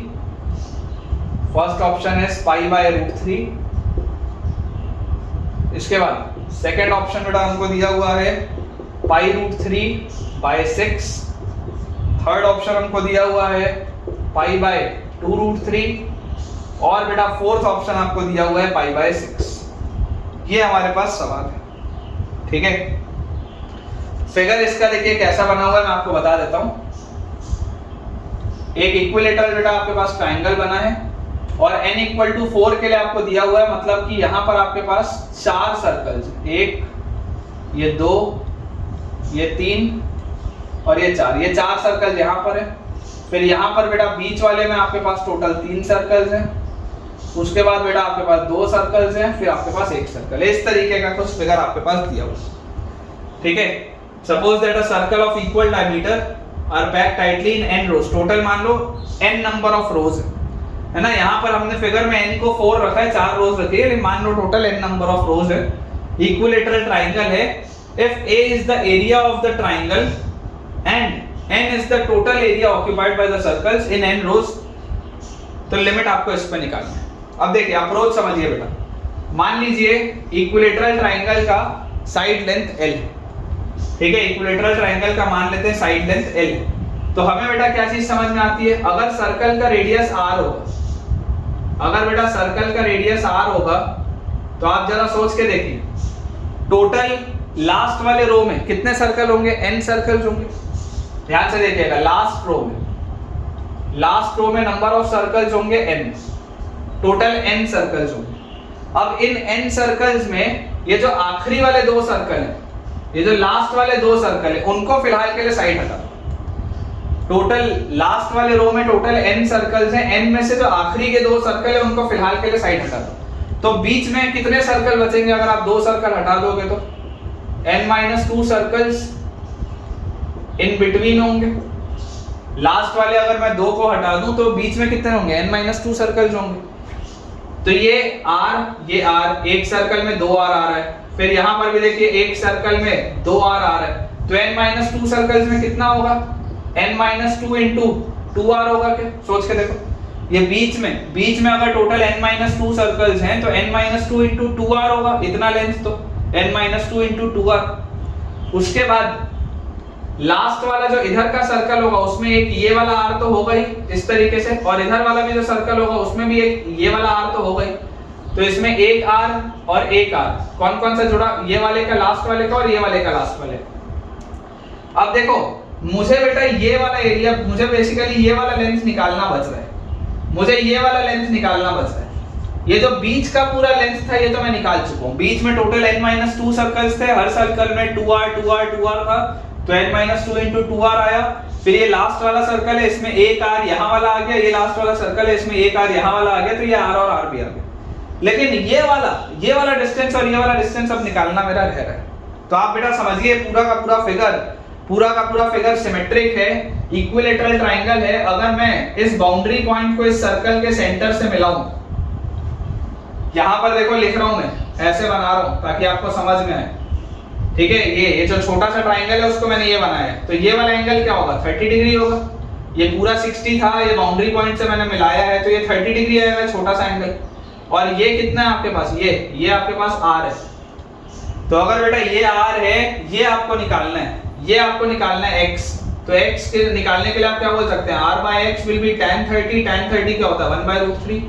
तो यहाँ से x का वैल्यू will be √3r। ये जो x होगा ये क्या होगा बेटा √3r। मतलब यहाँ अगर एक x बच रहा है तो यहाँ भी x बचेगा, तो मतलब √3r प्लस √3r। बेसिकली ये आपका लेंथ l। सबसे पहली चीज तो ये इंपॉर्टेंट, लेंथ l क्या है, लेंथ l है जो ये पूरा का पूरा लेंथ l है, इक्विलैटरल ट्रायंगल का लेंथ l है। उसको मैंने कैसे निकाला, मैंने बोला कि टोटल लास्ट वाले nth रो में n सर्कल्स होंगे, n सर्कल्स में से आखिरी के जो 2 सर्कल हैं उसको हटा दो बाउंड्री वालों को, तो बीच में n-2 सर्कल्स होंगे, हर सर्कल में 2r 2r 2r आप ऐड करोगे तो n-2 into 2r आएगा।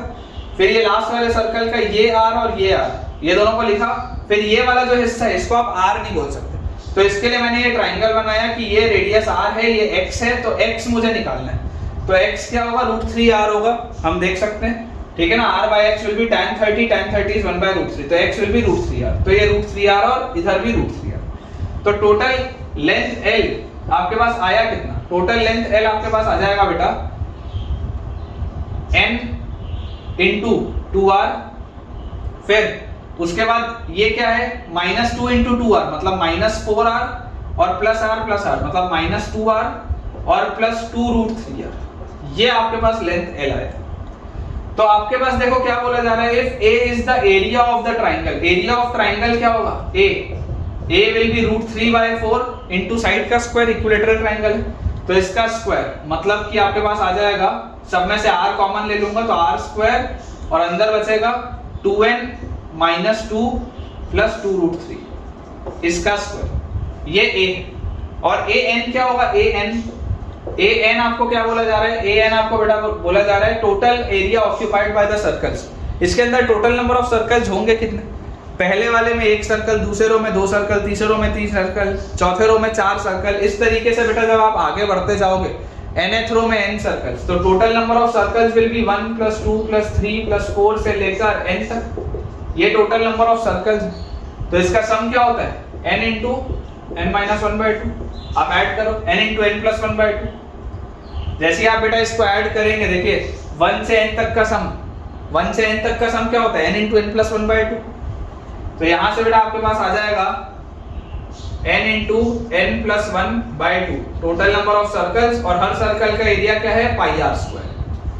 a निकल गया, an निकल गया, इसको बेटा मिटा देते हैं ताकि अपन सवाल सॉल्व कर पाए, ठीक है। इसका अब अपने को कोई काम नहीं है, जो चीज हमको डिराइव करनी थी वो हमने डिराइव बेटा कर ली है। तो फाइनली आपसे पूछा जा रहा है an/a, तो मतलब हमसे पूछा जा रहा है n into n + 1/2 into πr², ये an है, डिवाइडेड बाय a क्या है, √3/4 into r² into 2n - 2 + 2√3 का होल स्क्वायर। ये बेटा हमको निकालना है, ठीक है। यहां से बेटा देख सकते हैं आप, ये r² से r² तो गया। उसके बाद आप ये भी देख सकते हैं कि यहां से अगर मैं 2 का फैक्टर बाहर निकालूं तो ये 2 बाहर निकलेगा, ये 2 बाहर निकलेगा तो 1 बचेगा, ये 2 बाहर निकलेगा और ये सब 2 बाहर निकलेंगे, स्क्वायर बन के मतलब 4 बन के, तो ये 4 और 4 भी कटेगा। मतलब मेरे पास लिखा क्या हुआ है, मेरे पास लिखा हुआ है पाई, ये कांस्टेंट है एक पाई और ये बाय 2√3 और अंदर क्या लिखा हुआ है n इंटू एन प्लस 1 और डिवाइड में क्या लिखा हुआ है मेरे पास n प्लस √3 माइनस 1 का होल स्क्वायर, ये लिखा हुआ। और लिमिट क्या लगा है बेटा, लिमिट लगा है एज n अप्रोचेस इंफिनिटी। आप देख सकते हैं बेटा जैसे n इंफिनिटी की तरफ जाएगा ऊपर n स्क्वायर है मैक्सिमम पावर, नीचे भी देखो n स्क्वायर है मैक्सिमम पावर और दोनों ही जगह बेटा n स्क्वायर का लीडिंग कोफिशिएंट क्या है 1 है। मतलब यार व्हेन n अप्रोचेस इंफिनिटी ये पूरी चीज तो 1 की तरफ जाएगी। ऊपर वाले में से n स्क्वायर निकालो, नीचे वाले में से n स्क्वायर निकालो, पूरी चीज 1 की तरफ जाएगी। मतलब इसका आंसर क्या आ जा रहा है pi by 2√3, C option pi by 2√3। देख लो बेटा ध्यान से, ठीक है, पाई बाय 2√3 आएगा। एक बार मैं चेक भी कर लेता हूं कि हमने सही किया है या नहीं। एक सेकंड बेटा बस देंगे मुझे।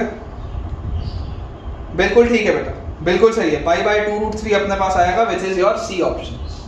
ठीक है ना, मैं एक बार देख लेता हूं। देखो यहाँ पे अपन ने ये जो निकाला है बिल्कुल सही निकाला है। ए एन जो है that is n into n plus 1/2 into pi r square और ए जो है दैट इज √3r का स्क्वायर, √3r का square into n plus √3 minus 1 का होल स्क्वायर। बिल्कुल सही, बिल्कुल ठीक है बेटा, पाई बाय 2√3 अपना फाइनल आंसर आएगा। ठीक, तो आज के लिए बेटा अपन इतना ही रखते हैं। मेरे हिसाब से आज हमने कई सारे सवालों की प्रैक्टिस की और इसके साथ हम लिमिट्स चैप्टर का एंड कर सकते हैं। बहुत सारे क्वेश्चंस हो गए, अगर कुछ और ज़रूरत लगेगी तो प्रैक्टिस शीट्स के माध्यम से भी कर लेंगे। तो अगर आपको बेटा ये पूरा लिमिट का लेक्चर, ये पूरा सीरीज लिमिट का पसंद आया हो और अगर आपने ऑनेस्टली इसे देखा है तो मुझे कमेंट्स में बिल्कुल आप बताइएगा कि आपका ओवरऑल फीडबैक इस लिमिट्स को लेके कैसा रहा, आपका कॉन्फिडेंस लिमिट्स में बढ़ा या नहीं बढ़ा, हमने क्वेश्चंस जो थे वो अच्छे थे या नहीं थे और नोट्स हमारे बाकी किसी भी इंस्टीट्यूट के कंपैरिजन में कैसे थे, मुझे सब कुछ बेटा आप बताइएगा कमेंट सेक्शन में। अगर वीडियो पसंद आए तो वीडियो को लाइक करना, चैनल को सब्सक्राइब करना और दोस्तों के साथ इस वीडियो के लिंक को शेयर करना बिल्कुल भी ना भूलें। और जितने भी नए स्टूडेंट्स हैं बेटा हमारा टेलीग्राम चैनल ज्वाइन करिए, उसका लिंक आपको डिस्क्रिप्शन बॉक्स में दिख रहा होगा। उसे ज्वाइन करने का फ़ायदा ये है कि बेटा लेक्चर के सारे अपडेट्स आपको टाइम से मिल पाएंगे और जितनी भी मैं प्रैक्टिस शीट शेयर करता हूँ वो भी बेटा आपको उसमें देखने के लिए मिल जाएगी, ताकि आप अपने प्रिपरेशन को एक लेवल और ऊपर लेकर जा पाएँ। Thank you.